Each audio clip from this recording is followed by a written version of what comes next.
बिस्मिल्लाहिर्रहमानिर्रहीम। आप सब खैरियत से होंगे। चैप्टर नंबर 10 कोरिजन हमने स्टार्ट किया हुआ था, उसके कुछ टॉपिक पढ़े थे।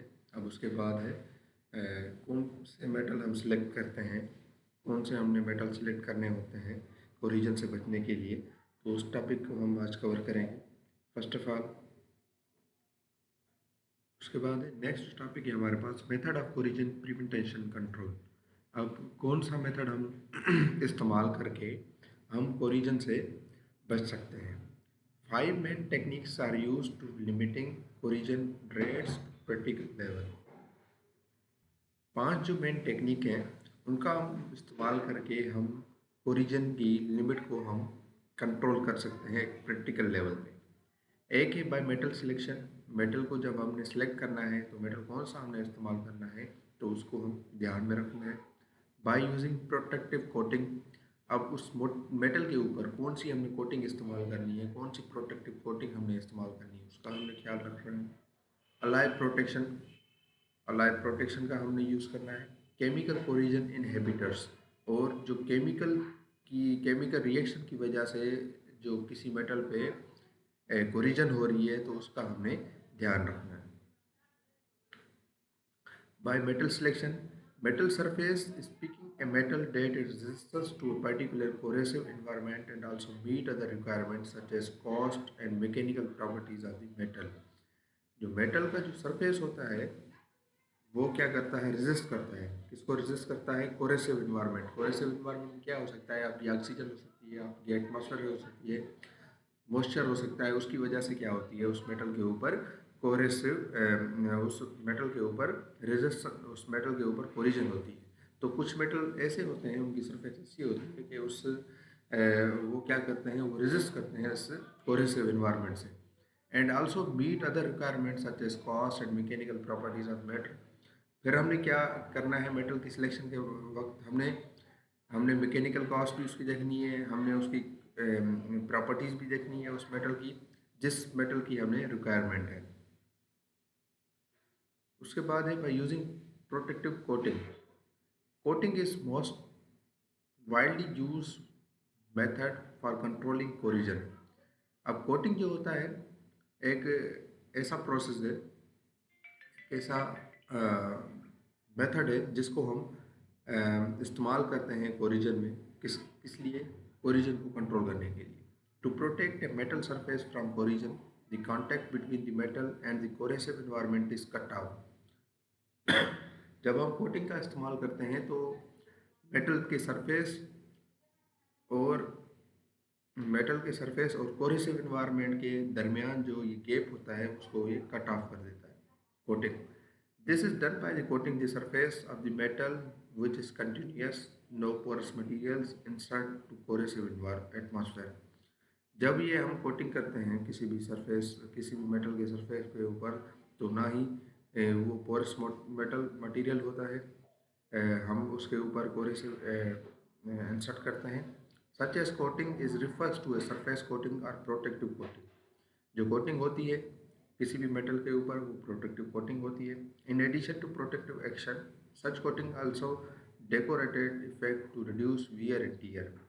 अब ऐसी जो कोटिंग होती हैं उसमें ये जो गैप होता है ये दोनों के दरमियान, कोरेसिव इन्वायरमेंट के दरमियान, ये ख़त्म हो जाता है, ये रिड्यूस हो जाता है। The difference method use for metal coating. अब मेटल कोटिंग भी करने के लिए हम डिफरेंट मेथड का हम इस्तेमाल करते हैं। एक होती है hard tripping, galvanisation and tinning जो मेथड होता है। ये 3 मेथड के ज़रिए हम किसी भी मेटल के ऊपर कोटिंग की जाती है।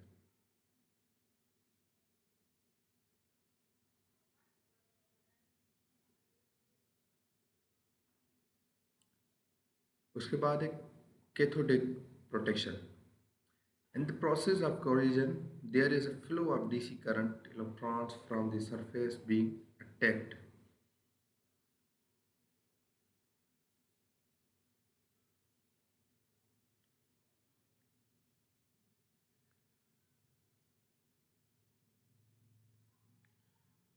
इस प्रोसेस में क्या होता है? In this process corrosion, there is flow of DC current electrons from the surface being attacked. अब इसमें ये होता है कि इसमें कोई भी मेटल है हमारे पास, जब उसमें डीसी करंट आपका डीसी करंट या इलेक्ट्रॉन आपके फ्लो होंगे उस सरफेस के ऊपर, तो कोरिजन क्या उसमें पॉसिबल हो सकती है। Cathodic protections often known as CP. अब कैथोडिक प्रोटेक्शन को हम सीपी भी कहा जाता है। Provide flow of DC current in opposite direction to nullify the corrosion current. अब कैथोडिक प्रोटेक्शन में हम क्या करते हैं, अब कोरिजन को हमने नलीफाई करना है, कोरिजन को हमने रिड्यूस करना है, तो हम उसमें उसके ऊपर क्या गुजारते हैं, उसकी सरफेस, कोई भी मेटल की सरफेस है उसके ऊपर हमने फ्लो ऑफ डीसी करंट या इलेक्ट्रॉन्स फ्लो करवाते हैं, जैसे उसके ओरिजिन को हमने क्या करना है, नलीफाई करना है। Usually the impressed current is obtained from an external DC source.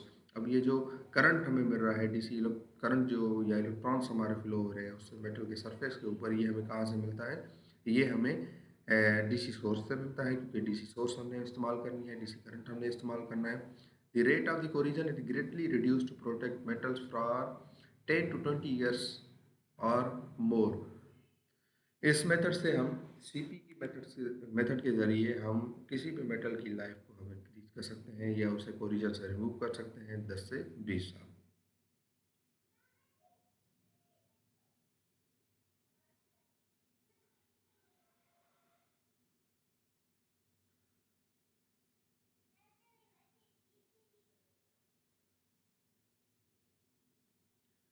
अच्छा, उसके बाद है alloy formation. Alloy formation is also used to protect metal from corrosion. अब अलाय फार्मेशन का जो हम इस्तेमाल करते हैं वो भी हम कोरिजन, किसी भी मेटल को कोरिजन से महफूज करने के लिए हम इस्तेमाल करते हैं। Example, in stainless steel chromium produce a sound chromium oxide layer which protect the steel from corrosion।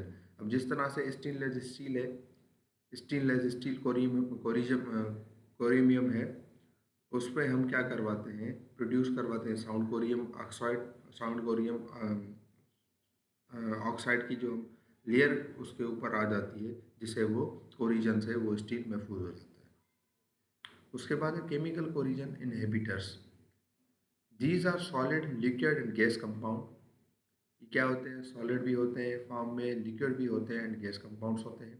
They are added in small quantities to give corrosive environment to change in interaction with the metal to be protected. ये एक तो small quantities में होते हैं, या तो solid होते हैं, लिक्विड होते हैं, या गैस कंपाउंड्स होते हैं, जो कोरेसिव एनवायरमेंटल से कोरेसिव इन्वायरमेंट जो होता है, कोरेसिव इन्वायरमेंट क्या हो सकता है, उसमें एटमॉस्फेयर हो सकती है, उसमें वाटर हो सकता है, या आपकी ऑक्सीजन हो सकती है, तो उस मेटल को उसे प्रोटेक्ट करता है कोरेसिव इन्वायरमेंट से, वो इस चीज़ से ये प्रोटेक्ट करता है। आपका सॉलिड हो गया, लिक्विड हो गया, या गैस कंपाउंड्स हो गए, small quantities. Some organic and inorganic substance that are soluble in corrosive mediums help to combat corrosion। कुछ जो आपके ऑर्गेनिक हो गए या इनऑर्गेनिक सब्सटेंस हो गए, ये सॉल्युबल होते हैं, मतलब कि सॉल्युबल होते हैं किसमें, कोरेसिव मीडियम में। These form similar protective coating are in electroplating. ये सारा जो प्रोटेक्टिव, जो इलेक्ट्रोप्लेटिंग जो एक प्रोसेस होता है, जिसके तहत हम किसी भी मेटल के ऊपर, किसी भी मेटल के ऊपर हम क्या करवाते हैं, कोटिंग करवाते हैं थ्रू इलेक्ट्रिसिटी प्रोसेस के थ्रू।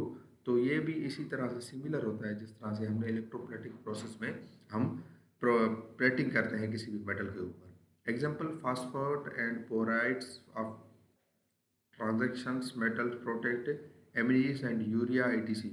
जिस तरह से फास्फोट हो गया या बोराइड्स हो गया, ये जो मेटल हैं ये प्रोटेक्ट करते हैं अमोनियाज एंड यूरियाज को।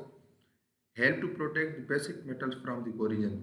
ये क्या करते हैं, ये सेम प्रोसेस है केमिकल कोरिजन इनहिबिटर्स, मतलब कि ये आपके किसी भी मेटल को कोरिजन से महफूज करते हैं। The salt of NiMg and sodium are use to neutral medium to avoid metal form corrosion. जिस तरह से आपके पास सोडियम हो गया, मैग्नीशियम हो गया, ये क्या है, न्यूट्रल मीडियम होते हैं, जो अवॉइड करते हैं, जो महफूज करते हैं किसको, किसी भी मेटल को कोरिजन से। तो यहाँ तक ये इस टॉपिक का,